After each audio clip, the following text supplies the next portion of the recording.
आज पढ़ा रहे हैं अध्याय 7वां में। हेडिंग है भूमंडलीकरण और बाजार व्यवस्था, globalisation and market system. Globalisation globalisation and market system.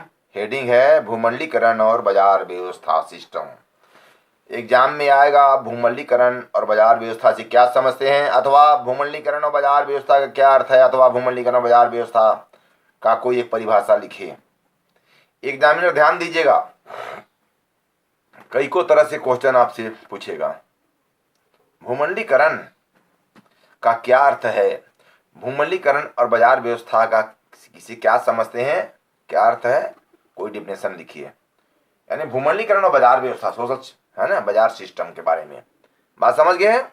देखिए, भारतीय अर्थव्यवस्था में भूमंडलीकरण का प्रवेश प्राथमिक और उदारीकरण की नीति के का ही कारण परिणाम है। के कारण का ही परिणाम है। क्या है? परिणाम है। भारतीय अर्थव्यवस्था में भूमंडलीकरण का एक प्रवेश प्राथमिक और उदारीकरण की नीति का ही एक परिणाम है ना, एक परिणाम है। 1980 के दशक में भूमंडलीकरण के युग में आस्था आरंभ से साथ ही भारत की सर्वाधिक क्षेत्रीय और राष्ट्रीय बाजारों का अंतर्राष्ट्रीय बाजारों से संबंध स्थापित हुआ, जिसका प्रभाव न केवल आर्थिक पक्ष पर बल्कि सामाजिक, सांस्कृतिक और राजनीतिक पक्ष पर भी पड़ा। सामाजिक, राजनीतिक, आर्थिक पक्ष पर भी प्रभाव इसका पड़ा। समझ रहे हैं?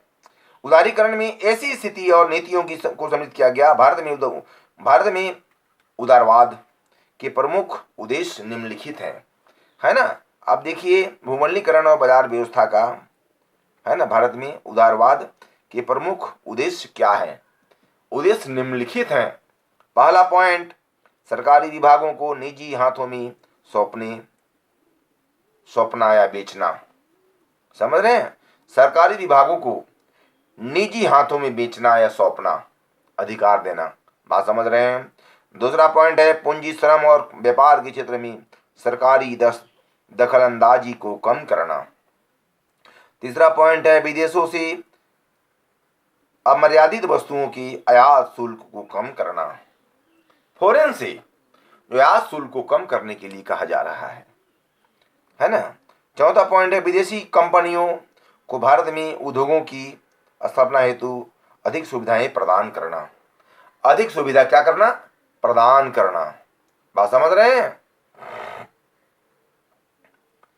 पांचवा पॉइंट, उद्योगों के निजीकरण के साथ ही मजदूरों और मूल्यों के निर्धारण में सरकारी नियंत्रण को समाप्त करना।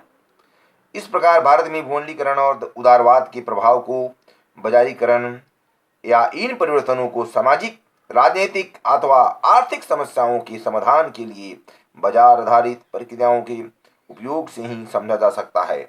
बाजार की व्यवस्था से ही हम इसको समझ सकते हैं। बात समझ रहे हैं? पढ़ाई कैसा लग रहा है बताइएगा हमको। ये पढ़ाई दूसरी बार हो रही है, परीक्षा आपका नजदीक के फाइनल परीक्षा पहुंच रही है अब, है ना। आपको ध्यान देना है, विशेष अपने आप भी मेहनत करना है ना। टीचर के संपर्क में रहना है आप लोग को, है ना। लोगों के आर्थिक आचरणों का संचालन प्रौद्योगिकी, कंप्यूटर, दूरसंचार तथा परिवहन के क्षेत्र में तथा अन्य आधारभूत सुविधाओं का विकास आदि शामिल हैं, जो कि इसका संचालन करते हैं तथा अर्थव्यवस्थाओं को एक दूसरे से जोड़ते हैं और उन्हें गति प्रदान करते हैं। जोड़ते हैं और क्या करते हैं? गति प्रदान करते हैं। गति। भूमंडलीकरण की एक अन्य केंद्रीय विशेषता है दुनिया के सभी बाजारों को एक दूसरे से जोड़ना, अर्थात उसका एकीकरण कर बाजारों का विस्तार करना। दुनिया के सभी बाजार को जोड़ के उसका विस्तार करने की बात किया जा रहा है। एकता के सूत्र में बांधने की बात किया जा रहा है। इसके अंतर्गत केवल पूंजी और वस्तुओं का ही नहीं बल्कि व्यक्तियों, सांस्कृतिक उत्पादों तथा छवियों का भी एक वैदिक प्रचलन रहा है। एक वैदिक क्या रहा है? प्रचलन रहा है ना। तो इसका ही परिचालन होता है। इसके अंतर कारण विभिन्न बाजार विनिमय के एक नवीन परिवेश में प्रवेश करते हैं। विनिमय मतलब समझते हैं? अदला बदला। विनिमय मतलब अदला बदला। धान के वाला द्रव्य, द्रव्य के वाला धान, जिससे नवीन बाजारों का उद्भव होता है। क्या नवीन बाजार का उद्भव होता है? उद्भव क्या होना? नवीन बाजार का उद्भव होना, शुरुआत होना। इन बाजारों में उत्पाद, सेवाएं और सांस्कृतिक तत्व जो कि पहले बाजार व्यवस्था के रूप के लोग नहीं थे, वे अब उनका भाग भी बन चुके हैं। उदाहरण के लिए श्रम व कौशल की अतिरिक्त भारतीय अध्यात्म और ज्ञान व्यवस्थाओं जैसे योग एवं आयुर्वेद का पश्चिमी देशों में बाजारीकरण, इसी प्रकार अंतर्राष्ट्रीय पर्यटन का बढ़ता बाजार जो संस्कृति को बाजार का एक हिस्सा बना देती है। जैसे राजस्थान में पुष्कर का पशु मेला, बनारस घाट पर आरती का आयोजन तथा हरियाणा का सूरज कुंड का मेला आदि। इन सांस्कृतिक आयोजनों में राष्ट्रीय अंतर्राष्ट्रीय स्तर के पर्यटक, यात्री, व्यापारी, पशु व्यापारी आदि बढ़ चढ़कर हिस्सा लेते हैं। दूर दूर से देखिए हिस्सा लेते हैं व्यापारी लोग। आप गौर कीजिएगा, आयात और निर्यात की बात कीजिए। हमारी बहुत सी चीजों को यहाँ से देश निर्यात करता है ना। और देखिएगा जैसे पशु बाजार, बहुत तरह की बाजार व्यवस्था में हमारा जो साप्ताहिक बाजार लगता है, गौर कीजिएगा, वो बाजार से हमारे समाज को, परिवार को बहुत ही फायदे होती है। हमारी आवश्यकताओं की बाजार से पूर्ति करते हैं। हमारी खाद्य पदार्थ तरह तरह की बाजार के बिना हम अधूरा हैं। जैसे परिवार के बिना हम अधूरा हैं, इसी प्रकार से बाजार व्यवस्था, बाजार सिस्टम से हम अधूरा हैं। बाजार से ही सारी आवश्यकताओं की हमारी पूर्ति होती है। समझने वाली बात है। क्या होती है? बाजार से हमारी आवश्यकताओं की पूर्ति होती है। और देखिएगा पर्यटन अंतर्राष्ट्रीय स्तर से जो व्यापार करता है, अंतर्राष्ट्रीय स्तर में जो टेलीफोन टॉक से आजकल व्यापार किया जा रहा है, बिजनेस किया जा रहा है। देखते हैं घर बैठे बैठे आप व्यापार कर सकते हैं, बिजनेस कर सकते हैं घर बैठे बैठे। यानी इस राज्य से उस राज्य आप बैठे बैठे बिजनेस कर रहे हैं, माल आ रहा है, जा रहा है, पैसा डाल रहे हैं अकाउंट्स में। आप इतनी दुनिया एडवांस हो गया है कि घर बैठे बैठे करोड़ों लाखों रुपया, अरबों रुपया की आप व्यापार कर रहे हैं। इसमें कोई बेहिचक की बात नहीं है। घर बैठे बैठे व्यापार कर रहे हैं।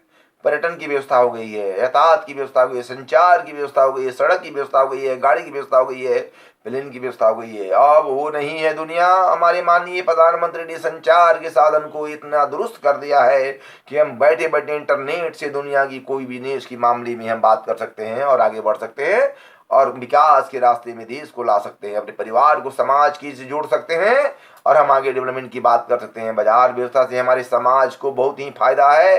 बाजार व्यवस्था, सोशल सिस्टम से हमारे परिवार को, समाज को, देश को, राज्य को सभी तरह की सुविधाओं उपलब्ध हो रही है ना। जो विभिन्न सामाजिक सांस्कृतिक गतिविधियों की सम्मिश्रण को बढ़ावा देती है। क्या करती है? देखिएगा बाजार व्यवस्था से, हमारी संचार व्यवस्था से, माध्यम व्यवस्था से, यातायात से, है ना, संचार की यातायात की व्यवस्था से, पर्यटन की व्यवस्था से, हमारी इंटरनेट की व्यवस्था से हमारे देश को, समाज को, परिवार को बहुत ही एक बल मिल रही है। हमें क्या मिल रही है? हमें बल मिल रही है। इस बल के द्वारा हम समाज को आगे बढ़ा रहे हैं और अपने देश की दो एकता और अखंडता को बनाए रखने में सक्षम पा रहे हैं। सामाजिक सांस्कृतिक गतिविधियों की सम्मिश्रण को बढ़ावा देती है। यह सब भूमंडलीकरण का ही परिणाम है। भूमंडलीकरण का ही परिणाम है। भूमंडलीकरण से हमारे देश की सरकार अंतर्राष्ट्रीय पर्यटन का बढ़ता बाजार को, जो संस्कृति को बाजार का एक हिस्सा बना देती है। भूमंडलीकरण के कारण देश प्रगति के रास्ते में जा रहा है। अंतर्राष्ट्रीय बाजार को बढ़ावा मिल रही है, अंतर्राष्ट्रीय व्यापार हमारी चल रही है, हमारे देश को आगे बढ़ने की मौका मिल रहा है, हम बलशाली बन रहे हैं। हमारे माननीय प्रधानमंत्री के देख बोलते हैं क्या, हमारा देश राष्ट्र में अव्वल देश है। बात समझते हैं आप? भूमंडलीकरण के कारण अंतर्राष्ट्रीय बाजार, यातायात, संचार, इंटरनेट की व्यवस्था की गई है। हम बैठे बैठे लाखों करोड़ों अरबों की बात कर रहे हैं, व्यापार कर रहे हैं। समझ रहे हैं? इस प्रकार हम कह सकते हैं कि भूमंडलीकरण से हमारे देश को बहुत ही प्रॉफिट और फायदे की गिनती की जा रही है। बस आज इतना ही।